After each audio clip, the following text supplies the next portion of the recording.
Well, at a time when many would be thinking about retirement, one of the veterans and most powerful players in Australian advertising, Harold Mitchell, has just struck a deal to take his enterprise global. Mr Mitchell plans to merge his 40% controlled media buying business with the UK-listed giant Aegis in a $363 million deal brokered late this week. While the deal still needs the approval of other shareholders, I spoke to the redoubtable Harold Mitchell about why he still wants to be a player, but in an even bigger game.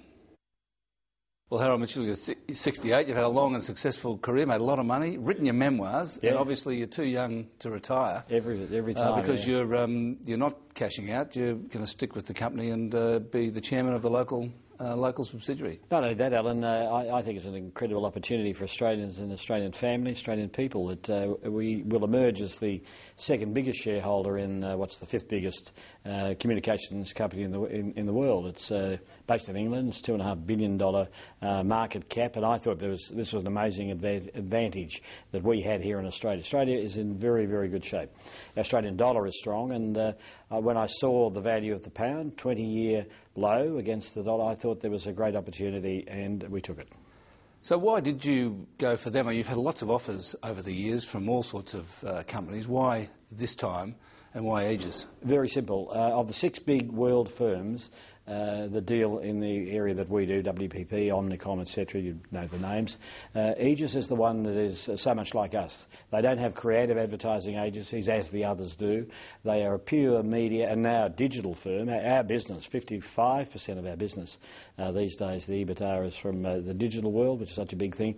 They're the one that matches us the closest. We, in fact, might even be a little bit ahead of them on the first hand, so we get on with them very well. It all fits. The other thing is they're very Eurocentric.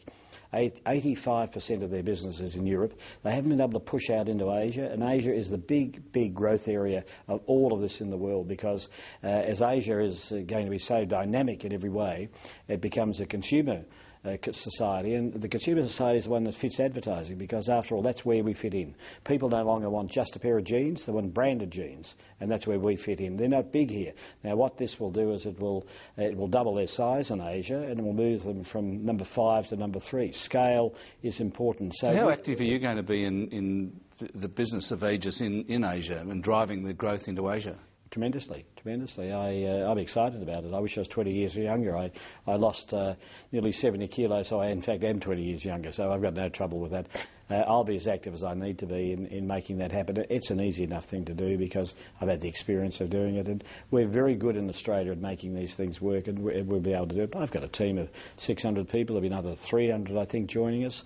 It makes us the biggest in this part of the world. We'll be 25% of the Australian business, both the regular media business and particularly the digital business, and so we'll all be able to drive it. So partly me, but mostly the others. When you started the business in the mid-70s, there was no such thing as the internet, and now it's half your business. I mean, how far do you think this transition to digital is going to go? Well, we picked it, Alan. I think in 2000 we started a company called Image, you might recall. That was a time when Google was 1 year old. Rupert Murdoch was saying this internet thing won't happen. And I just had a feeling that it was going to be the big part of the future, because it meant I'd grown up in the world of mass media, mass products, and suddenly the world of the individual is becoming so much more important. And of course, the internet is all about the individual. So it just took off. And in fact, 13 years later, by 2013, the internet will take 25% of all ad dollars in this country. That'll be the same as newspapers, the same as television. So we think it is a very big thing, and we're very, very good at it in every way. And the company we're forming with, Aegis, are exactly the same. They get it. And so it's a great fit. How important do you think the success of MasterChef has been for television, particularly in the kind of contest with digital? It's been very important, but no less than some other programs, I'd have to say. But the fact that it is a total package, I think, is really the biggest part of it. In the past, what would happen was television went one way. You sat in the living room and out came the picture, and you just simply absorbed it. What the digital world has done is it has introduced us to two-way. And you, the individual are in charge. You do things. In this case, you buy a cookbook, you interact with all sorts of things, you press the red button, everything which is interactive. And so that's a very big thing.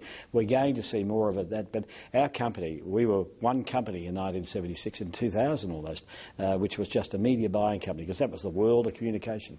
Our business is now 21 businesses, and they cover the entire range of what marketers want to do. That's the great strength of what we've done. We've been able to put together a business like that in this part of the world, which is tremendous. We're only 2% of the world's in every way, but we do many, many things here which just show the rest of the world how to do it. Any talk of you going on to the main board of Aegis? There's no talk of it, but I'll be a very significant shareholder, and we'll see where this deal runs.